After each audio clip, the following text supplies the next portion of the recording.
Dhaka bank business mirror অনুষ্ঠানে সবাইকে আমন্ত্রণ জানাচ্ছি। আমি ইসমাইল জারিন খান। দর্শক, আজ আমরা আলোচনার জন্য দুজন বিশেষ ব্যক্তিকে স্টুডিওতে আমন্ত্রণ জানিয়েছি। আমরা আলোচনার বিষয় রেখেছি নির্বাচন পরবর্তী অর্থনীতি ও পুঁজিবাজারের চ্যালেঞ্জ এবং সম্ভাবনা। আর আমরা আমাদের স্টুডিওতে আমন্ত্রণ জানিয়েছি Saiful Islam, president DSC brokerage association of Bangladesh. আমাদের সাথে রয়েছেন তৌফিক আহমেদ চৌধুরী, মহাপরিচালক, Bangladesh academy for securities market.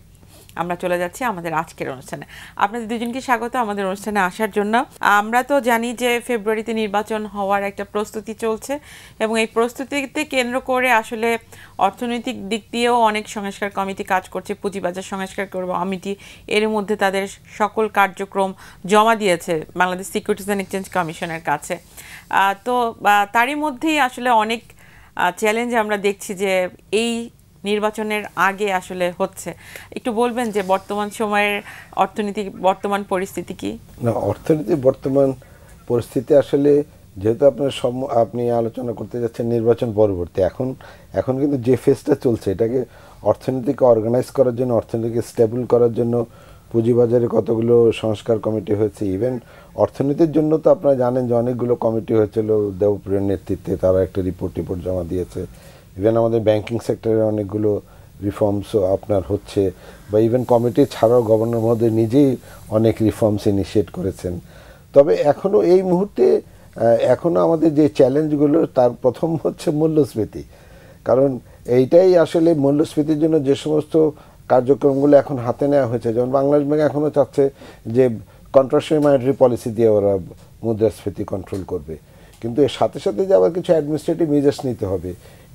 এই সমস্ত আপনার গ্রুপগুলোকে ভাঙতে হবে, বা এই সমস্ত আপনার যেগুলোকে আমরা বলি যে অলিগার্কিক এইগুলোকে ব্রেক থ্রু করতে হবে, সেগুলোর ব্যাপারে কিন্তু খুব একটা পদক্ষেপ এখন নিচ্ছে না। তা আমরা আশা করছি যে এই ধারাবাহিকতা নির্বাচনের পরবর্তীকালে শুধুমাত্র এই মনিটারি পলিসি দিয়ে হবে না, অ্যাট দ্য সেম টাইম কিছু administrative measures, supply chain management, তা আপনার এই সমস্ত আপনার এই যে সিন্ডিকেটগুলো ভাঙা, এই সমস্ত পদক্ষেপগুলো যদি সাইড বাই সাইড না নেওয়া হয়, তাহলে আসলে এই আপনার মূল্যস্ফীতির উপরে তেমন ভালো প্রভাব রাখবে না। এটা হলো একটা দিক। আরও কিছু বিষয় আছে, কিন্তু এখন যদি জি, আমি দেখছি যে আপনি বেশ অ্যাক্টিভভাবে কাজ করছেন পুঁজিবাজারে, এবং ডিএসসির ব্রোকার্স অ্যাসোসিয়েশনের সভাপতি হিসেবে দায়িত্ব পালন করার পর বেশ অনেকগুলো আপনি সেমিনারও করেছেন, যার মধ্যে আপনার প্রধান দৃষ্টি আমি দেখছি যে বিদেশি বিনিয়োগকারীদের আকর্ষণ করার ক্ষেত্রে। কি মনে হচ্ছে বর্তমান যে পুঁজিবাজারের ট্রেন্ডটা আপ ট্রেন্ডের দিকে যাচ্ছে, মানি মার্কেট এবং ক্যাপিটাল মার্কেট একটা তো একটার সাথে আসলে সংযুক্ত, সেখানে আপনার ভূমিকাটা কি? কেমনভাবে আপনারা পুঁজিবাজারকে সামনের দিকে নিয়ে যাচ্ছেন?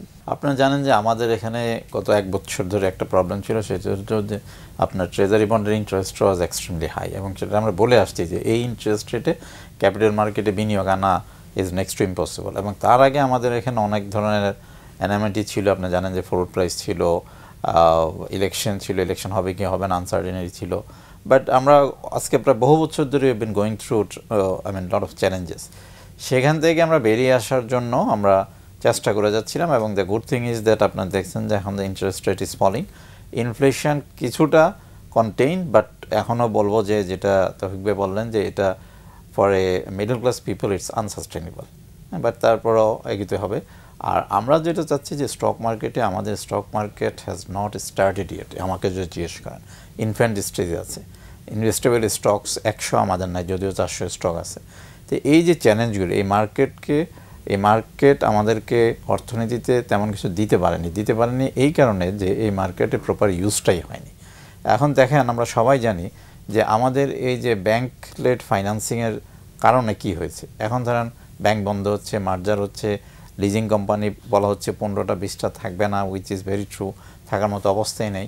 তো এই যে চ্যালেঞ্জগুলি হলো, এটার one of the reasons is of course যে capital market was not properly used, যে এটা যে একটা পুঁজি আহরণের একটা জায়গা, সেটা প্র্যাকটিস করা হয় না, যেহেতু আমাদের অ্যাক্সেস টু মানে ফর সাম পিপল, যেটাকে উনি অলিগার বললেন, access to bank financing was too easy, যার জন্য ওনারা কখনো ক্যাপিটাল মার্কেট আসে না। এবং ব্যাংকিং সিস্টেমও কখনো বলা হয় নাই যে তোমাকে একটা ডেট ইকুইটি রেশিও মেনটেন করতে হবে reasonably. Of course you'll have the access to the bank financing, but at the same time একটা সাস্টেনেবল ক্যাপিটাল থাকতে হবে, ইকুইটি থাকতে হবে, সেটা করা হয়নি।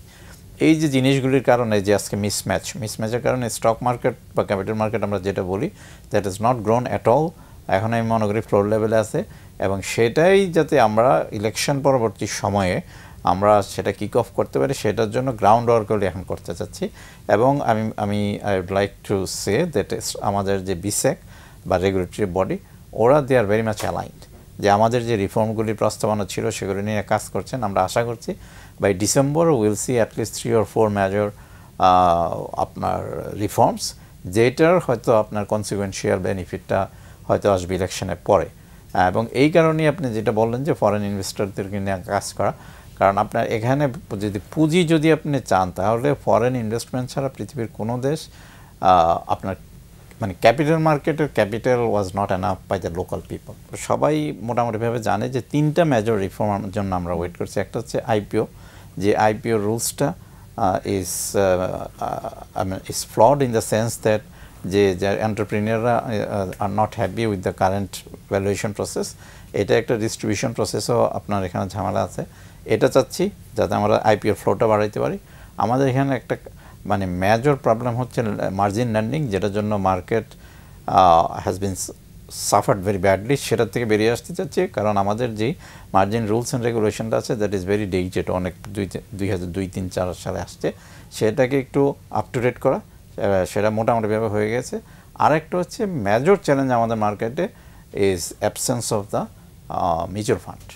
Mutual fund industry has not developed. এইটাকে ডেভেলপ করার জন্য আমাদের কিছু প্রস্তাবনা ছিল, এবং মিউচুয়াল ফান্ড ইন্ডাস্ট্রির লোকজনের প্রস্তাবনা ছিল, মার্কেটে ছিল all stakeholders, we all came together, put forward some suggestions and recommendations. এসএসসির নিজস্ব টাস্কফোর্স ছিল, সবাই মিলে আমরা চাচ্ছি যে ক্যাপিটাল মার্কেটের জন্য এই মিউচুয়াল ফান্ড ইন্ডাস্ট্রিটা যাতে ইন দ্য ইয়ার অফ 2026 থেকে এটা নতুন বিগিনিং হয়।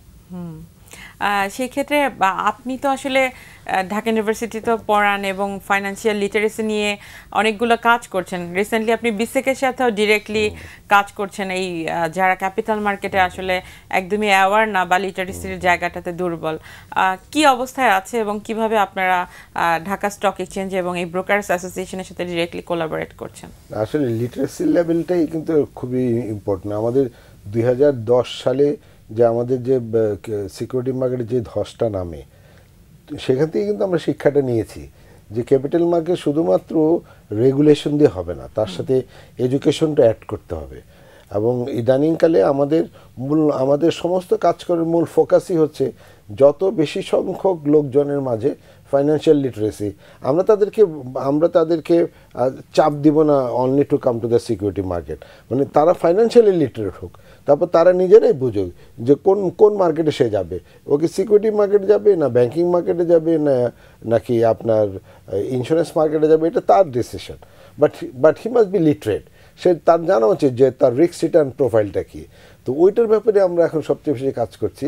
এবং এই যে সিকিউরিটি মার্কেটে আসতে গেলে যে তাকে একটু লেখাপড়া জানতে হবে, বিকজ সিকিউরিটি মার্কেটের মোড অফ ফাইন্যান্সটা হচ্ছে ডিরেক্ট মোড অফ ফাইন্যান্স। এটা আনলাইক ব্যাংকিং মার্কেটে রিস্ক কম, সিকিউরিটি মার্কেটে রিস্ক বেশি, because it is direct mode of finance. এখানে যে কোনো দুর্ঘটনা ঘটলেই ইনভেস্টরের কাঁধে আসবে, তাই না? সুতরাং ইনভেস্টর এটা বুঝতে হবে, আগে থেকে বুঝে তারপরে তার ডিসিশনগুলো নিতে হবে। আমরা প্রত্যেকটা ইউনিভার্সিটিতে যাওয়ার চেষ্টা করছি, স্পেশালি আমাদের রিমোট এরিয়াতে যে ইউনিভার্সিটিগুলো আছে, কারণ আমরা মনে করি তারাই ওই ইউনিভার্সিটির গ্র্যাজুয়েটগুলো হবে আমাদের পটেনশিয়াল ইনভেস্টার।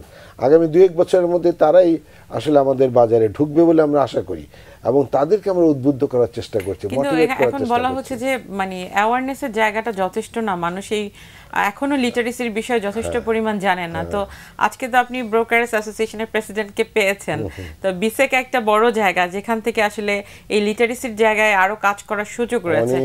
সেখানে কি কোনো আসলে আপনারা লং টার্মের প্রস্তুতি নিচ্ছেন যে কিভাবে এই সেক্টরটাকে ডেভেলপ করা যায়? হ্যাঁ, আমাদের লং টার্মের প্রস্তুতি হিসেবে, বাট আমি একটু বলে রাখি যে ডিএসসি ব্রোকার অ্যাসোসিয়েশন মানে ওনারা আমাদের সর্ব ধরনের সাপোর্ট করতেছে, আমাদের বিভিন্ন ধরনের প্রোগ্রাম অর্গানাইজ করার ব্যাপারে। ইভেন আমাদের একাডেমিক ক্যালেন্ডার তৈরি করবো, ওনার সাথেও আমরা মিটিং করেছি, ওনার অ্যাসোসিয়েশনের সাথে মিটিং করেছি। তো সুতরাং আমরা সব ধরনের আমরা মানে একাডেমিক অ্যাক্টিভিটি বা লিটারেসি অ্যাক্টিভিটি আমরা পরিচালনা করছি, বা আমরা নিজেরা যা মনে করি সেগুলো এখানে আমরা সন্নিবেশিত করছি। আমি যেমন একটু আগে সাইফুল ভাই যেগুলো বলতেছেন, এগুলোর বাইরেও আমি মনে করি আমাদের দেশে প্রত্যেকটা ফাইন্যান্সিয়াল মার্কেটের মধ্যে কোনো সংযোগ নাই, কোনো ইন্টিগ্রেশন নাই। এগুলো আমাদের করা, আমরা সেসব সেই রিস্কের জায়গাটা যখন বললেন, আমরা দেখছি যে এখনো কিন্তু আসলে রিস্কি শেয়ার যেগুলো সেগুলো কিন্তু দাম বাড়ছে, এবং সেখানে কিন্তু মনিটরিং এর জায়গাটা এখনো কিন্তু ওভাবে নাই বা উইক। এই জায়গাগুলো কি আপনারা খুব মানে কাজ করছেন বিসিসির সাথে, বা ডেভেলপমেন্টের কোনো সুযোগ তৈরি করেছেন কিনা? এটার জন্য কয়েকটা কারণ আছে। একটা হচ্ছে উনি যেটা বললো যে আমাদের lack of literacy or the literacy rate on the financial instrument is very low. সেটা একটা বড় সমস্যা আমাদের, যেটা ওনারা কাটিয়ে ওঠার চেষ্টা করছেন। But at the same time আমরা যেটা ওনাদেরকে বলছি এবং সবাইকে বলছি যে আমাদের এই লিটারেসি লেভেলটা শুরু করতে হবে স্কুল লেভেল থেকে। মানে এখানে এসে শুধু কোর্সের মাধ্যমে যদি আমরা এটা মিটিগেট করতে চাইলে হবে না। সারা পৃথিবীতে যদি দেখেন আপনি যে financial literacy starts from the high school level, তারপরে কলেজ লেভেলে মোটামুটি ভাবে। এটাকে কি আপনারা নির্বাচনী ইস্তেহারে গুরুত্ব দিবেন আগামীতে? আমরা প্রপোজ করেছি টু দ্য পলিটিক্যাল পার্টিস, যেটা ইস্তেহারে থাকা উচিত যে লিটারেসি, ফাইন্যান্সিয়াল লিটারেসি। আমরা শুধু বলছি না যে শেয়ার কেনা হচ্ছে না, ফাইন্যান্সিয়াল লিটারেসিটা, হ্যাঁ, এখানে debt, equity and other product সম্বন্ধে আমাদের স্কুল লেভেল থেকেই বেসিকটা দেওয়া শুরু করে হাই স্কুল, কলেজ লেভেলে মোটামুটিভাবে যখন একটা ছেলে ইউনিভার্সিটিতে আসে, কারণ ইউনিভার্সিটিতে এসে তো আপনার ডিসিপ্লিন হয়ে যাচ্ছে বিভিন্ন ধরনের, হ্যাঁ, সেক্ষেত্রে শেখার সুযোগটা কমে। আপনার যদিও আদার দেন কমার্স ফ্যাকাল্টি ছিল অন্য কোথাও চলে যান, সেটা একটা চেষ্টা করছি। আচ্ছা, তারপরে ধরেন আপনি যেটা বলেন, আরেকটা কারণ হচ্ছে যে আমাদের সবসময় মনিটরিং, গভর্নেন্স এবং সার্ভেলেন্সটা weak. That is unfortunate even, but this is what it is. আর 3 নাম্বার হচ্ছে যে আমি যেটা বললাম যে ইনভেস্টেবল স্টকও কম, যার দরুন যেটা হচ্ছে যখনই বিনিয়োগকারীরা মার্কেটে আসে, আমরা যখন দেখি যে ভলিউম ইজ গোয়িং আপ, তখন যেটা হয় যে ভালো শেয়ার, যেটাকে বলি আমরা ফান্ডামেন্টালি স্ট্রং শেয়ার, সেগুলি খুব কুইক প্রাইস অ্যাপ্রিসিয়েশন হয়। অ্যান্ড তখন আপনার দেখা যাচ্ছে যখন লোকজন দেখে যে ভালো শেয়ারে দে হ্যাভ মিসড আউট, তখন ওরা যে শেয়ারটি অ্যাভেলেবেল থাকে সেখানে যেতে যায়, এবং তখনই দ্য ডিজাস্টার কামস থ্রু। আমরা আরো শুনবো, আমরা একটা বিরতিতে যাই, বিরতির পর আবারও ফিরছি। দর্শক, আমরা একটা বিরতিতে যাচ্ছি, বিরতির পর আবারও ফিরছি ঢাকা ব্যাংক বিজনেস মিরর অনুষ্ঠানে। ঢাকা ব্যাংক বিজনেস মিরর অনুষ্ঠানে আবার আমন্ত্রণ সবাইকে। যেটি আসলে বলছিল, কিন্তু আমরা দেখছি যে সাম্প্রতিক সময়ে ব্যাংকগুলো নিয়ে এখন বাংলাদেশ ব্যাংক অনেক বেশি চিন্তিত, এবং কিছু ব্যাংকে মার্জার করারও চিন্তা করা হচ্ছে। আপনি দেখেছেন যে অনেকগুলো পরপর বৈঠক হয়েছে, বাংলাদেশ ব্যাংক এই ব্যাংকগুলোকে রিফর্ম করতে যাচ্ছে। আপনি তো বিআইবিএম এর মহাপরিচালক দীর্ঘ সময় দায়িত্ব পালন করেছিলেন।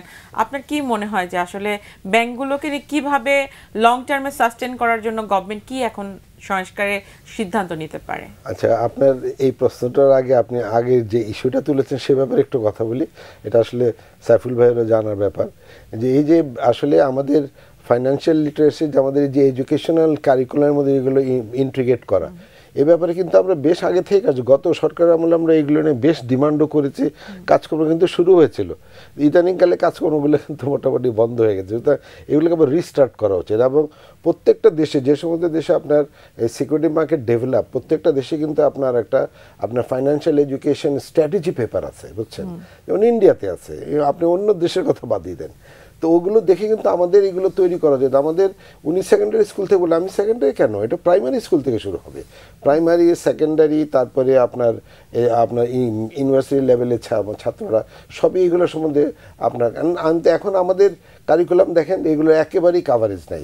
ইভেন আমাদের ছেলেরা এবং বিআইএসএম এর ছেলেরা, বিআইএসএম এর যে আমাদের ইয়াং ফ্যাকাল্টিরা আছে, তারা কিন্তু বই পুস্তকও লেখা শুরু করেছিল যে আমাদের প্রাইমারি লেভেলে কী কী আনতে হবে, সেকেন্ডারি লেভেলে কী, মাঝপথে এসে আবার এগুলো, বাট এগুলো আবার এখন আবার আমাদের নতুন করে শুরু করতে। এবং এইটাই ওনার সাথে আমিও রাজনৈতিক দলগুলোর কাছে আমি ডিমান্ড করতেছি যে আমাদের দেশকে যদি ফাইন্যান্সিয়ালি যদি ডেভেলপ করতে চান, তাহলে এই ফাইন্যান্সিয়াল লিটারেসির একটা আপনার স্ট্র্যাটেজি পেপার আপনাদের ম্যানিফেস্টোর মধ্যে থাকা উচিত। এটা আমাদের মানি মার্কেটের ফান্ড, যদি ক্যাপিটাল মার্কেটের ফান্ড যদি মানি মার্কেট ইউজ করতে চায়, তাও তো একটা বড় ধরনের ফাইন্যান্সিয়াল প্ল্যানিং লাগবে, যেখানে আসলে লিটারেসি ছাড়া বা অ্যাওয়ারনেস ছাড়া তো কোনো আসলে জায়গা নেই। জি, তো যাক, আপনার পরের প্রশ্নতে আসি। হ্যাঁ, আসলে বাংলাদেশের ফাইন্যান্সিয়াল সিস্টেমটি তো ব্যাংক বেস, যেটা সাইফুল ভাই বললেন, কিন্তু এবং এই ব্যাংকগুলোর অবস্থা ভালো না, কারণ আমাদের ব্যাংকগুলো দিয়ে তো আমরা সব কিছু, ব্যাংকগুলো definitely short term fund mobilise করে, and they are really suppose to lend fund only for the short term project. কিন্তু আমাদের দেশের ব্যাঙ্কগুলো শর্ট টার্ম, লং টার্ম সব ধরনের ঝুঁকিপূর্ণ প্রজেক্টে এরা ফাইন্যান্স করে, যার জন্য ব্যাঙ্কগুলোর অবস্থা এখন সত্যিকার অর্থেই ভালো না। এবং আমাদের বাংলাদেশ ব্যাংক অনেকগুলো ব্যাংক আইডেন্টিফাই করেছে যেগুলোকে আবার একসাথে মার্চ করে দেওয়ার ব্যাপারে ওরা চিন্তা ভাবনা করছে। তবে এই মার্চ করার it is a definitely one of the tool, মার্জিংয়ের ব্যাপারে আমার কোনো আপত্তি নেই। কিন্তু আপত্তিটা হচ্ছে মার্জিং যেভাবে হয়, মার্জিং কখনো আসলে রেগুলেটরি ইম্পোজড হয় না, মার্জিং কখনো জোর করে করা যায় না। Merging is a voluntary process. এক ব্যাংক আরেক ব্যাংকের সাথে মার্চ করবে, কেউ হয়তো মার্কেট শেয়ার বাড়ানোর জন্য মার্চ করবে, কেউ হয়তো আরও শক্তিশালী হওয়ার জন্য মার্চ করবে। কিন্তু এই দুর্বল ব্যাংকের সাথে মার্চ করার এগুলোর এক্সাম্পল আমি সাধারণত খুঁজে পাচ্ছি না। এবং এগুলো বাংলাদেশে যেটা হতে যাচ্ছে এখন, যেটা করার জন্য বাংলাদেশ ব্যাংক খুব তৎপর, এই সব দুর্বল ব্যাংকগুলো একত্রিত করে নাকি একটা বড় একটা ব্যাংক বানাবে এবং সেটা নাকি অত্যন্ত সবল হবে। এই ব্যাপারে ডেফিনেটলি আমার অনেক সন্দেহ আছে। আপনার পরামর্শ কি? আমার পরামর্শ এটা এইভাবে না, আসলে পরামর্শ হচ্ছে যে আপনি রিফর্ম করার জন্য merging is not the only tool, there are lot of other tool. এবং পার্সোনালি আমি যেটা সবসময় বলে আসি সেটা হচ্ছে যে আমাদের ব্যাংকগুলোর যে পলিসিগুলো কিন্তু কমপ্লিট নেই। আমাদের কোনো ব্যাংকেরই কোনো এক্সিট পলিসি নেই, ব্যাংকিং সিস্টেমের কোনো এক্সিট পলিসি নেই। তো সেই জন্য আমি মনে করি যে আমাদের একটা কম্প্রিহেন্সিভ একটা এক্সিট পলিসি থাকা উচিত।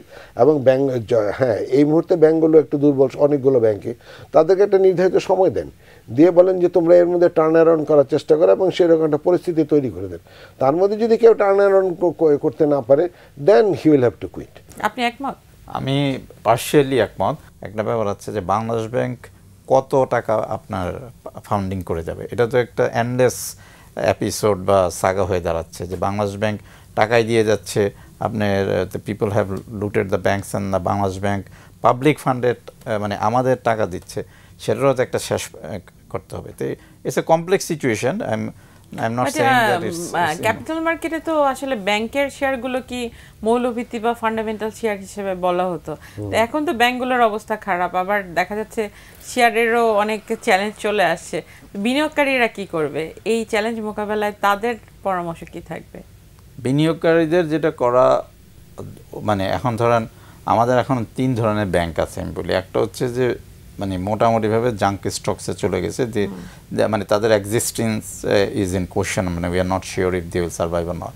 সেকেন্ড হচ্ছে আপনার ধরেন সেকেন্ড ক্যাটাগরি ব্যাংক, যেগুলি মোটামুটিভাবে এখন পর্যন্ত মানে মেজর কোনো প্রবলেম নেই। উনি যেটা বললো, সুযোগ দিলে they can come back, but সুযোগটা দিতে হবে, গাইড করতে হবে, কমপ্লায়েন্সটা এনশিওর করতে হবে। আর we also have at least 7, 8, 9 good banks. এখন ধরেন ইনভেস্টার যেটা হচ্ছে কি, যে শেয়ার হোল্ডারদের মানে আপনার the unfortunate even being a shareholder, যে আপনি either your make good money or you lose the entire investment. আমরা এই সিচুয়েশনে পড়ে গেছি এখন, যে অনেক ব্যাংকের থেকে বিনিয়োগকারীরা বেরোতে পারবে কিনা আই হ্যাভ এভরি ডাউট। যদি মার্জ হয়, যদি শেয়ার হয়, যদি এটা ভালো করে, দেন আপনার you'll get your money back, otherwise তো মানে we all are in trouble. সেই দিক থেকে তো মানে ফেব্রুয়ারিতে যদি নির্বাচন হয়, তাহলে আসলে নির্বাচন পরবর্তীতে অনেকগুলো চ্যালেঞ্জ যেমন আসবে, আবার নতুন যারা আসবে তারা অনেক সম্ভাবনাও নিয়ে আসবে। তো সেই চ্যালেঞ্জ মোকাবেলা করে সম্ভাবনাকে কিভাবে আমরা ওয়েলকাম করতে পারবো? চ্যালেঞ্জ তো আমাদের সবচেয়ে বড়, যে এই যে আমরা যে রিফর্ম প্রসেসগুলো শুরু করেছি, আসলে একটা কিন্তু খারাপ না, হয়তো বা ধীর গতিতে হচ্ছে, আসলে সব রিফর্মসে তাড়াহুড়া করতে নেই। এটার কন্টিনিউটিটা মেনটেন হবে কিনা, ওইটা কিন্তু আমাদের সবচেয়ে বড় চ্যালেঞ্জ। কারণ পরে নতুন রাজনৈতিক দল যারা ক্ষমতা, তারা যদি মনে করেন যে না, this is not the way to do, এটা তারা হয়তো আবার চেঞ্জ করতে পারে। তো এই যে সময়, তখন আবার আরও অনেক বেশি সময় লাগবে।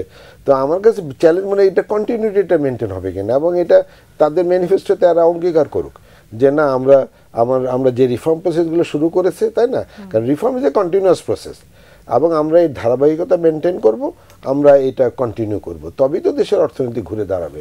একটু এখানে আসার আলো বলি, সেটা হচ্ছে আপনি জানেন যে আমি অনেকগুলি আমরা কনফারেন্স করেছি from the DBA, right? And আমাদের মোস্ট রিসেন্ট যেটা, সেটা ছিল ফরেন ইনভেস্টরের সাথে, and we have invited all the leading political parties.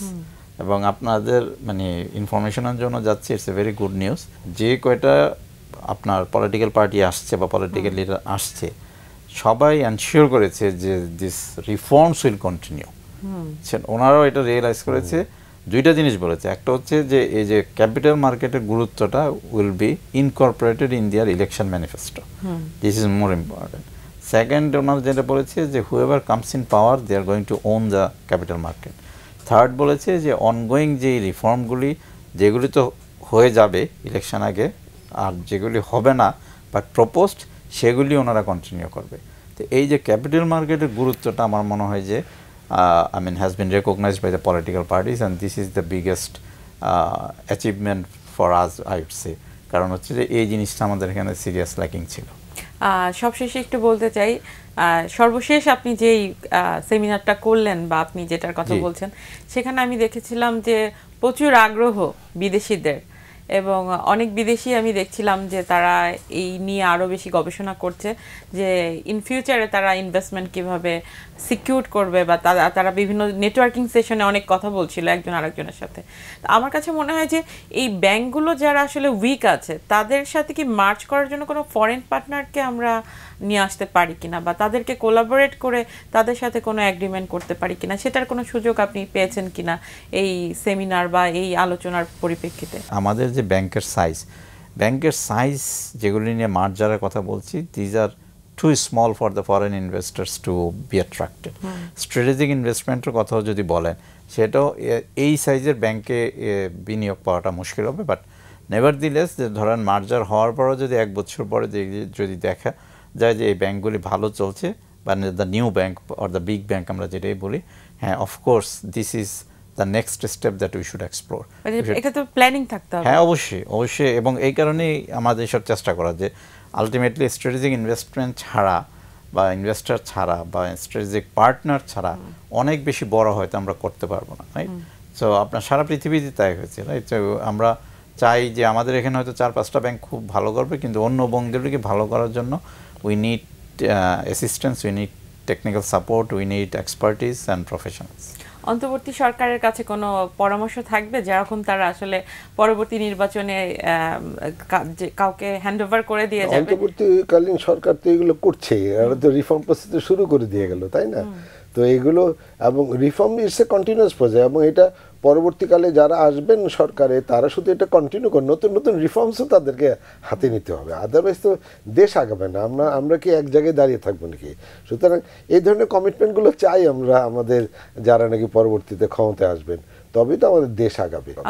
আমাদের মার্কেটগুলো সবই ফ্র্যাগমেন্টেড। লোকাল ইনভেস্টরদের ফান্ড রেজ করার কোনো অপরচুনিটি কি রাখছেন ক্যাপিটাল মার্কেট থেকে? মানে আমরা যেটা করতে চাচ্ছি সত্যিকার অর্থে যে লোকাল যারা বিজনেস পারসন আছে, বিজনেস হাউস আছে, এন্টারপ্রেনিউর আছে, ইন্ডাস্ট্রিয়ালিস্ট আছে, ওনাদেরকে আমরা বোঝাতে চাচ্ছি যে this capital market is for you, যে আপনি শুধু ব্যাংকের পিছিয়ে থাকবেন না, please come and raise the fund from here. আমরাও আজকের অনুষ্ঠান শেষ করছি। আমরা আশা করছি যে নির্বাচন পরবর্তী আসলে চ্যালেঞ্জ যতই থাকুক সম্ভাবনা অনেক, তো আসলে জনগণকে সাথে থাকতে হবে। আপনাদের দুজনকে অসংখ্য ধন্যবাদ। দর্শক, এই ছিল আজকের মতো ঢাকা ব্যাংক বিজনেস মিরর অনুষ্ঠান। দেখা হবে আগামী সপ্তাহে। সেই পর্যন্ত সবাই ভালো থাকুন, সুস্থ থাকুন, নিরাপদে থাকুন।